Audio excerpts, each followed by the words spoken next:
అందులో అంబికా దత్తు అని ఒక ఆయన ఉండేవాడు. ఆయన ఆధ్యక్షం వహిస్తుండేవాడు ఆ సభకి. ఆయనకి సింహం అని పేరు సంస్కృత భాషలో, అంతటి మహానుభావుడు. కాబట్టి ఆయన దగ్గర పరీక్షకి నిలబడి ఆ బిరుదం పొందడం అంటే అంత తేలిక విషయం కాదు.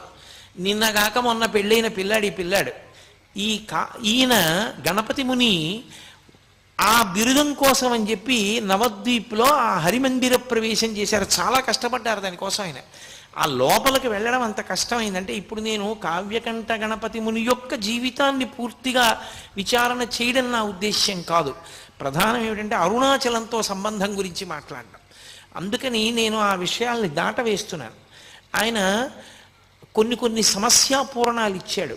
చాలా మీరు ఎప్పుడైనా చదివితే అసలు నిజంగా పిల్లవాడు ఇలా ఎలా నిలబడ్డాడు, ఎలా మాట్లాడాడరా అని చాలా ఆశ్చర్యం వేస్తుంది. అంత గొప్ప గొప్ప సమస్యాపూరణాలు ఇచ్చాడు. అవలీలగా వాదించి ఆఖరికి ఎంత స్థాయిలో బెదిరించారంటే ఆ అంబికా దత్ అన్న ఈయన ఏదో చిన్నతనం చేసి మాట్లాడబోయాడు.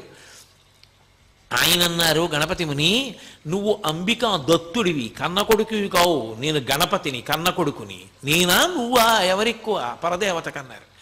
తెల్లబోయాడు ఆయన. ఆఖరికి ఆ సంవత్సరం ఈయన యొక్క కవితాధార చూసి కావ్యకంఠ అన్న బిరుదు ఈ పిల్లవానికి ఇచ్చారు. దాంతో ఈయన యొక్క యశశ్చంద్రికలు అంతటా వ్యాపించడం మొదలుపెట్టాయి. సరే, అక్కడి నుంచి బయలుదేరారు, ఇంటికి వచ్చారు. నేను ప్రధానమైనటువంటి భాగంలోకి రావలసి ఉంటుంది కదూ. ఆయన బయలుదేరి దక్షిణ దేశానికి యాత్రకు వచ్చారు. వచ్చి కాంచీపురం వెళ్ళి కాంచీపురంలో కొన్ని కోట్ల పర్యాయములు శివ శక్తి సంబంధమైనటువంటి మంత్రములను జపం చేశారు. జపం చేసి ఆయన అక్కడి నుంచి అరుణాచల క్షేత్రానికి వచ్చారు.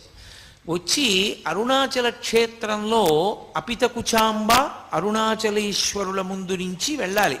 స్మార్తులకు నియమం ఏమిటంటే ముందు పరమేశ్వర దర్శనం చేసి అమ్మవారి దర్శనం చేస్తారు. అంతేకాని ముందు అమ్మవారి దర్శనం చేసి అయ్యవారి దర్శనానికి వెళ్ళరు. కానీ కావ్యకంఠ గణపతి మునికి అన్నీ తెలిసున్నా ఆ రోజు ఆయన ఎందుకో ముందు అపితకుచాంబ దర్శనానికి వెళ్ళారు. ఆయన వెళ్ళి అపితకుచాంబ ముందు ఇలా నిలబడి చేతులొగ్గి నమస్కారం చేస్తున్నారు. అంతే, అమ్మవారికి అలంకారం చేసినటువంటి పువ్వులన్నీ జల జల జల జల రాలి కింద పడిపోయాయి. ఓహో, నన్ను అమ్మ అనుగ్రహించింది, గణపతి కదు, మరి గణపతి అంశ కదూ. ఆవిడికి అందులో కొడుకుని చూస్తే మహాప్రీతి. హేరంబుడిని పేరు మహానుభావుడికి. అమ్మవారు యొక్క కళ తగ్గించవలసి వస్తే శంకరాచార్యుల వారు ఎదురుగుండా గణపతి ప్రతిష్ఠ చేసేవారు. శ్రీకాళహస్తి క్షేత్రానికి కూడా ఆవిడ గణపతితో కలిసే వచ్చింది. కాబట్టి పెద్ద కొడుకు అంత ప్రీతి ఆవిడికి గణపతి అంటే. అందుకని చూడగానే ఆవిడ మించి పువ్వులన్నీ రాలిపడ్డాయి. చాలా సంతోషించారు ఆయన. అమ్మ అనుగ్రహం కలిగింది అనుకున్నారు. ఆయనతో పాటు తమ్ముడు శివరామశాస్త్రి కూడా వచ్చాడు. వచ్చి ఆయన అరుణాచలేశ్వర దర్శనానికి వెళ్ళారు. అప్పటి వరకు తీర్థయాత్రలలో ఎన్నో దేవాలయాలకు వెళ్ళారు, ఎన్నో దర్శనాలు చేశారు. కానీ అరుణాచలేశ్వరుడి ముందు ఇలా నిలబడేటప్పటికీ ఆయన ఒంట్లో పులకాంకురాలు వచ్చి వెన్నుపాములో ఏదో విద్యుత్తు ప్రవహించినట్టుగా ఈయనతో నాకేదో గొప్ప అనుబంధం ఉంది, తండ్రి నన్ను పిలుస్తున్నావా అన్నారు. ఎంత పారవస్యానికి లోనై బయటికి వచ్చారు. వచ్చి దుర్గమ్మ దర్శనానికి వెడదామని వెడుతున్నారు. తమ్ముడు, అన్నయ్య నాకు ఆకలేస్తోంది, అరటిపండు కొనుక్కుంటాను, ఓ డబ్బు ఇయ్యమన్నాడు. సరే ఏదో ఇచ్చారు. ఆయన 8 అరటిపళ్ళు కొనుక్కు తిన్నాడు. అయినా ఆయన ఆకలి తీరలేదు. కాసేపు అయ్యేటప్పటికీ మళ్ళీ డబ్బడికి మళ్ళీ ఓ 8 అరటిపళ్ళు తిన్నాడు. ఒరే, నువ్వు ఇలా అరటిపళ్ళు తినేస్తే ఆరోగ్యం పాడైపోతుందిరా నీకు. అప్పుడే గణపతి ఉత్సవాలు పూర్తయ్యాయి అరుణాచలంలో. ఏకాదశి తిథి ఆ రోజున. ఎక్కడైనా అన్నదాన సత్రవులో అన్నం పెడతారేమో కనుక్కుంటాను ఉండరా అని చెప్పి ఆయన వెళ్ళి అన్నదాన సత్రవుల్లో అడిగారు.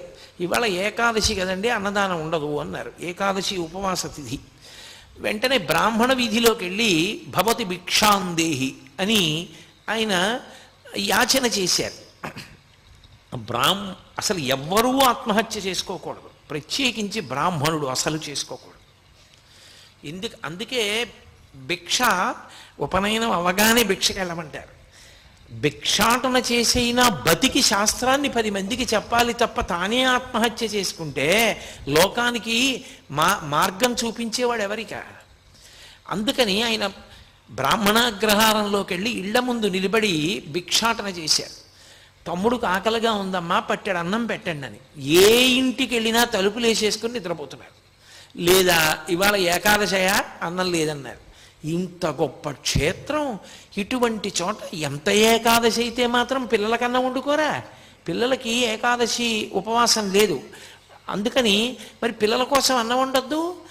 వండుకుంటే ఇంటికి అతిథి ఎవరైనా వస్తారేమోనని కూడా పట్టెడన్నం పెట్టడానికి వీలు లేకుండా ఉన్నదంతా తామే తినడానికి కావలసినంత అన్నం మాత్రమే వండుకునేటంతటి స్వార్థపరులున్న పట్టణమా ఏమి తిరువన్నామలై అని ఆయన తెల్లబోయారు.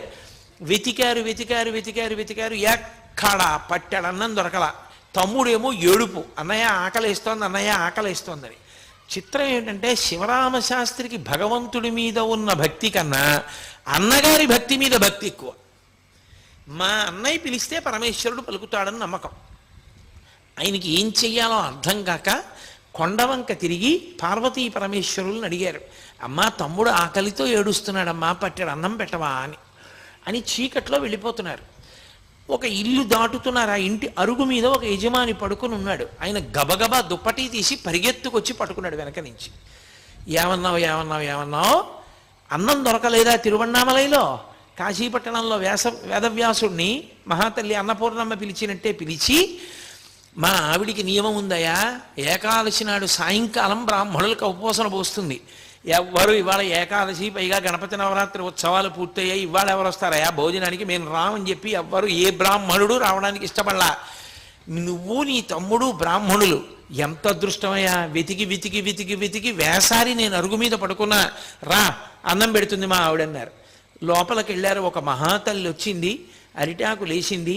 వీళ్ళిద్దరూ ఆ బట్టలు విప్పేసేసి ఓ తడిగావంచా ఒకటి కట్టుకుని ఆవిడిచ్చిన మడిబట్ట పుచ్చుకుని ఆ మడిబట్ట కట్టుకుని భోజనానికి కూర్చున్నారు.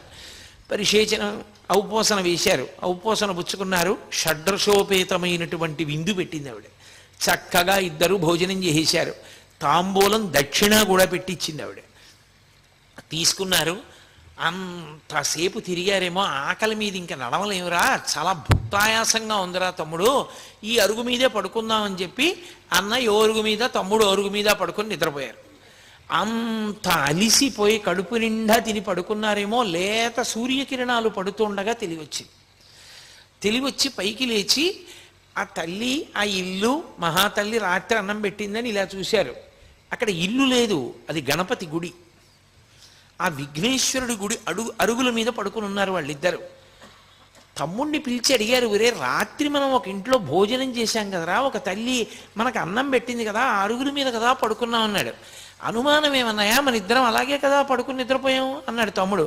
అని ఆయన తెల్లబోయాడు, ఇదేంటన్నాయా వినాయకుడు గుడి ఉంది ఇక్కడ ఇంటికి బదులు అన్నాడు. ఒరే రాత్రి మనకి నిజంగా అలా అన్నం పెట్టిందా అన్న చిత్తభ్రాంతి కలిగిందిరా మన ఇద్దరికి అన్నారు.